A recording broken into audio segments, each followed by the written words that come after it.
Hey everyone, this is Chef, and in this video, we're going to cover everything you need to know to play Support Scrapper for the first time in a World vs. World group. That includes basic profession mechanics, build options, synergies, rotations and skill combos, and your role in an organized squad. Each of these sections is timestamped, so if you'd like to skip around the video to the parts that you want to see, go right ahead. Once a pillar of the World vs. World support meta, the addition of new weapons, alongside nerfs to existing support professions, have made Scrapper a viable option in squads once more. The profession excels as a secondary support, filling the role of condition cleanse and healing for a party, in addition to providing excellent barrier and offensive boon generation. Support Scrapper is a highly complex profession to play, requiring a good understanding of its weapon and utility skills, their synergies with trait selections, and the specific order in which these skills should be used. Right now, I think there are two different ways that you can make Scrapper work. In this video, I'm going to explain what I think is the easier of the two to play, which focuses on barrier application instead of healing and boons. But in the comments, I'll link a build that makes some simple changes, enabling Scrapper to do more healing and boon application in your squad if necessary, and later on, we may do a video on this build as well. But to start, I'm going to show an example rotation of me playing Scrapper, and then we'll pick apart and discuss each element of the build and how it contributes to the rotation in the rest of the video. Here we go. 3, 2, 1. Super speed now. Dodge roll. We gotta get on them. Strip. No. Strip it. Give me grab walls first. He's gonna bait the bomb. Don't drop any walls. Get ready. Walls at 3. Down. Walls go. Wins on this. Big spike here. Drop it all. Drop the juki. God damn it. Drop it all. I'm down. Resing. Shift right on this. Shift right. Give me timers. Pulling. Stay tight. Back up. Dodge roll back. Get her up. Come on. Give me a banner for our people. Is dead. Take this belt to the right. Imagine being firebrand and dying. Here we go. 3, 2, 1. Walls on me now. Spike your head. Spike the head. Right on me. CC. Strip it. Strip. There we go. Spike in here. Get this down right here. They just training them. 2 more down. 3 more down. 4 down. We're pushing all the way through. Dodge roll. You gotta dodge, you fucks. Dodge. Do not go to take the damage. Give me walls now. Walls. Big spike here. Stay tight. Get these downs. Hey, give me shield 5. Shield 5. Cleave the downs. GG. That's a GG. Beginning with our gear, we'll be using Shortbow as our weapon. This is the weapon that Scrappers received as part of the Secrets of the Obscure Weapon Master feature, and is a major contributor to the overall quality of the current build. Shortbow utilizes a unique skill type called Chain Reaction. Except for your auto attack, each arrow that you fire has 2 potential effects. The first effect you get every time you use the skill, but you only get the second effect if you use the skill inside the radius of a previous arrow within 4 seconds, after which that effect is consumed. Shortbow 2 provides barrier and might on use, with its chain reaction generating additional might.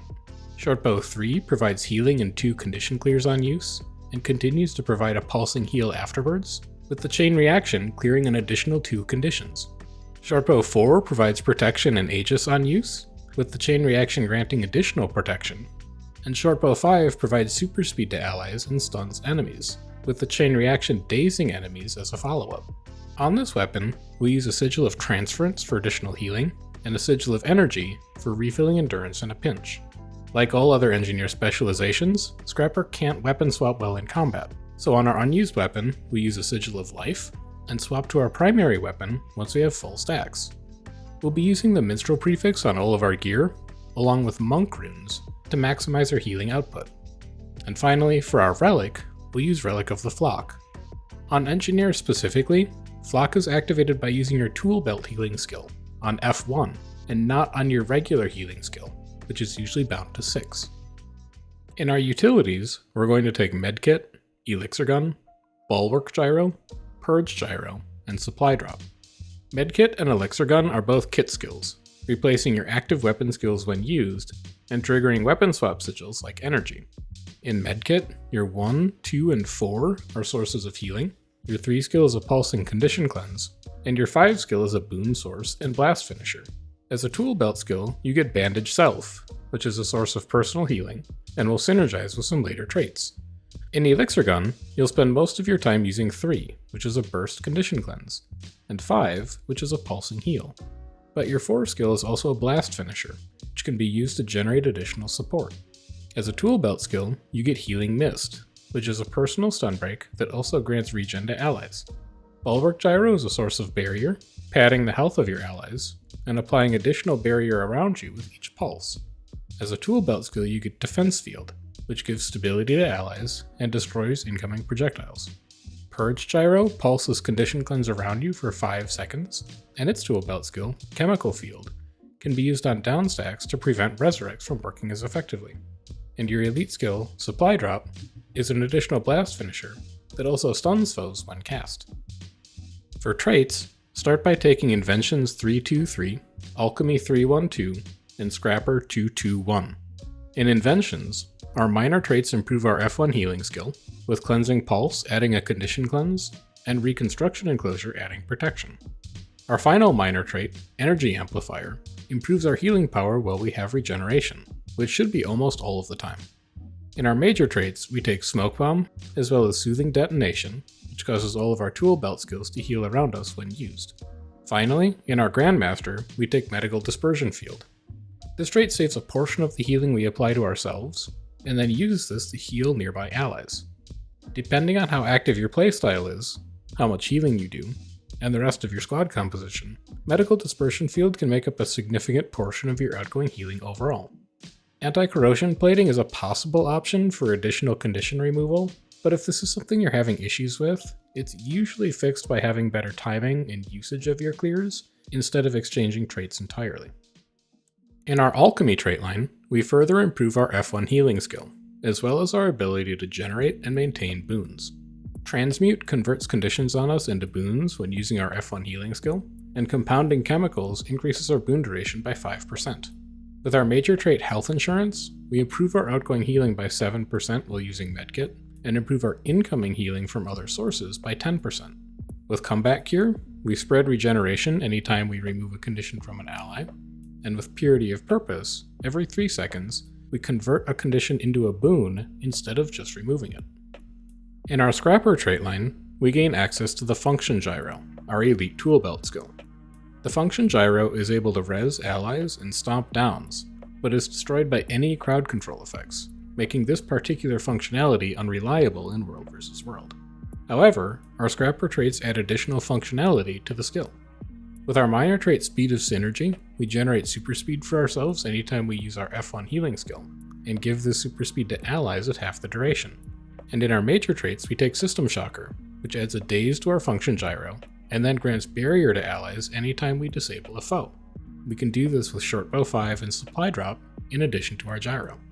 With Expert Examination, our Function Gyro and our F1 skill both grant protection to allies, and for our Grandmaster, we take Ex Machina, which adds an additional charge to our Function Gyro, letting us cast it twice before it goes on cooldown. This trait also provides a significant amount of barrier with each cast of the Function Gyro. Like many support professions, Scrapper doesn't follow a prescriptive rotation.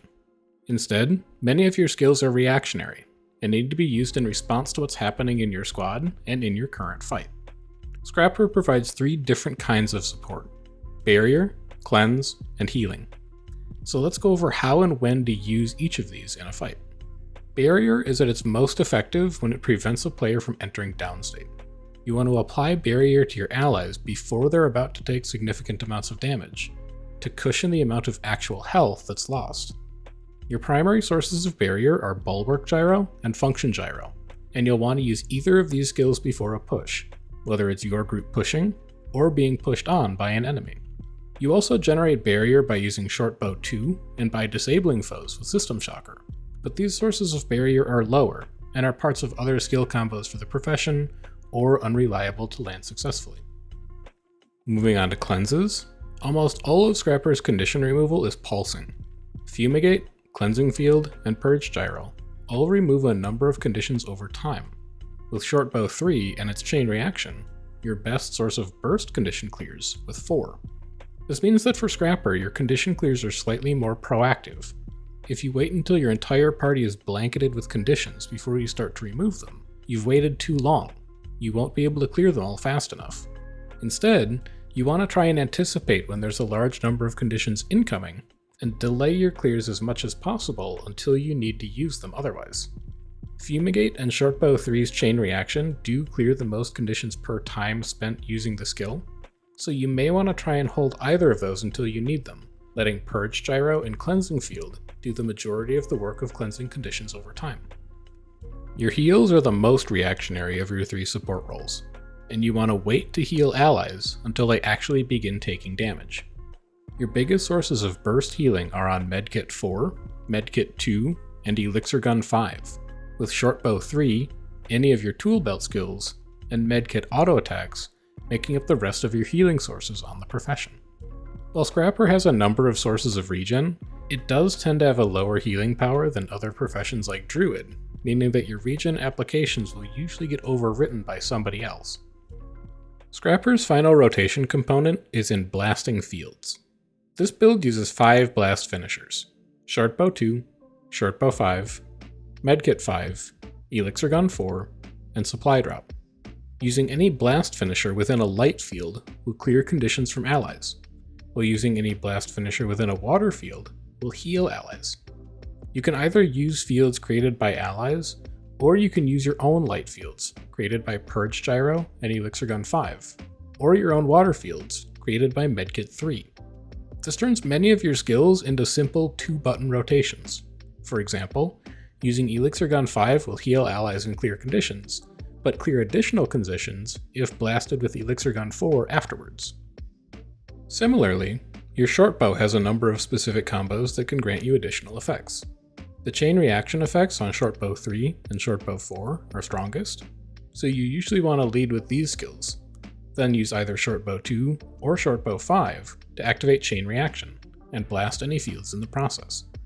For starting out, my advice would be to use Shortbow 3 followed by Shortbow 2, and Shortbow 4 followed by Shortbow 5, as these cooldowns are around the same duration. But there will be times when you may need to mix this order up, or add to it, to combine the chain reaction effects that you need within the combo field blast effect that you need. For example, if you use Shortbow 3, followed by Shortbow 5, and finally Shortbow 2, you'll get the additional condition clears off of 3, the additional stun off of 5, and then finally the barrier off of Shortbow 2, by chaining these 3 reactions together. In terms of comping for Support Scrapper, many of its healing and condition cleanse sources are pulsing, and while it can generate great numbers, it is spread out a bit over time. As a result, it can benefit from sharing its support role with professions that have good emergency cleansing and healing sources. The barrier that Scrapper provides can also help offset the lack of defenses that DPS professions like Dragon Hunter and Hollowsmith have, and Scrapper is uniquely able to provide many of these effects at range, thanks to Shortbow. I don't think it's an understatement to say that Support Scrapper is one of the most difficult professions to play successfully, because of the depth of knowledge required to understand all of your different effects in a split second. That said, if you like thinking on your feet and making those split-second decisions, there's a lot for you to enjoy here, and I hope that this video has been a useful resource for you as you continue to learn this profession. If there's anything here that wasn't clear, or that you disagree with, why not leave a comment to let me know? And if you want to see more videos like this, consider liking the video and subscribing to the channel. I also stream on Twitch every Tuesday, Wednesday, and Friday, if you'd like to watch me play some of these builds in real time and ask questions there. But until then, I've been Chef, and enjoy the rest of your day.